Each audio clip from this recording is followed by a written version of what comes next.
Alexandria Ocasio-Cortez was on CNN with Chris Cuomo, and of course, their favorite question came up. How do you pay for all these things that you want? And she answered the question in the most incredible way. Watch. And do you want to spend a lot of my tax money on these proposals that you and Bernie and others have? Medicare for all, college tuition, maybe even housing, that the Green New Deal that you have, it is all very expensive, especially on the single payer side, and that it gives people sticker shock, even in Bernie's home state. They got sticker shock. They couldn't get it done in his state because of how expensive it is. And that was an 11% increase in taxes, 9 to 11%. Even that was too much for people. How do you pay? How do you sell it? So first of all, the thing that we need to realize is people talk about the sticker shock of Medicare for all. They do not talk about the sticker shock of the cost of our existing system. You know, in a Koch brothers funded study, if any study is going to try to be a little bit slanted, it would be one funded by the Koch brothers.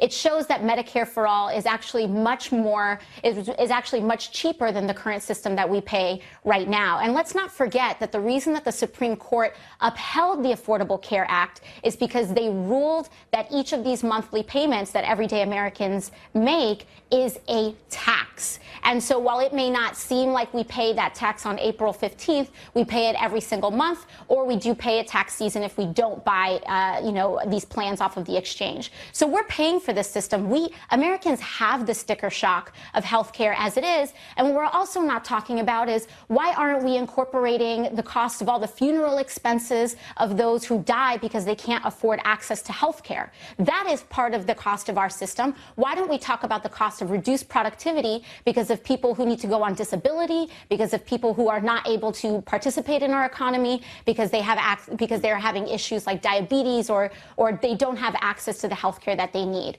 I think at the end of the day, we see that this is not a pipe dream. Every other developed nation in the world does this. Why can't America? And that is the question that we need to ask. We have done these things before. We write unlimited blank checks for war. We just wrote a $2 trillion check for that tax cut, the GOP tax cut, and nobody asked those folks how are they going to pay for it. So my question is, why is it that our pockets are only empty when it comes to education and health care for our kids? Why are our pockets only empty when we talk about 100% renewable energy that is going to save this planet and allow our children to thrive? We only have empty pockets when it comes to the morally right things to do. But when it comes to tax cuts for billionaires and when it comes to unlimited war, we seem to be able to invent that money very easily. And to me, it belies a lack of moral priorities that people have right now, especially the Republican Party. Well, and that's why there are elections.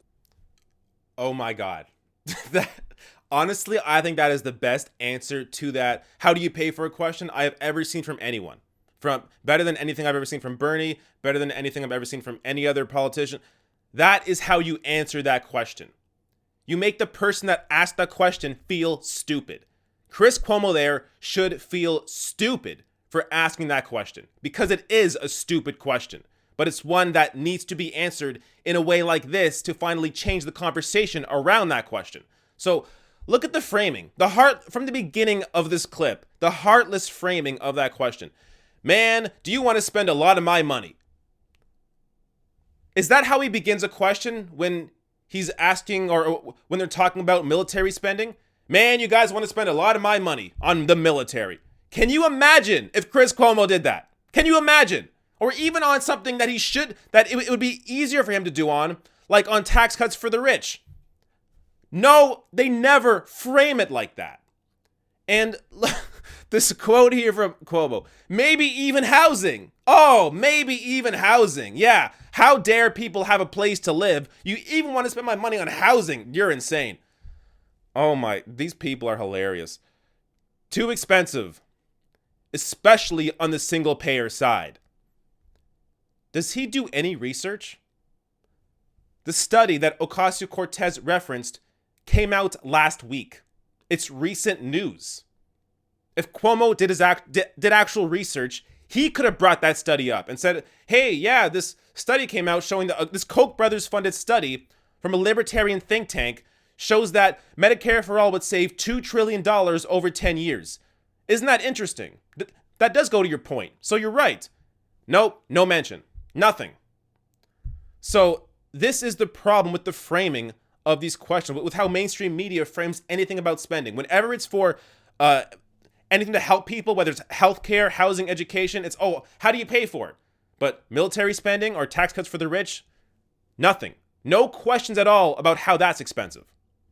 Unbelievable. And she broke it down so well. She brought up points I never even thought of before. The funeral expenses. Why is that not included in the cost of the current healthcare system? Or the fact that health issues affect people's work. This is one of the major benefits of a universal system. Preventative care. You have a society that is less sick in Canada because we have preventative care, because we are more willing to go to the doctor before we get more sick, because we don't have to worry about cost. That leads to higher productivity.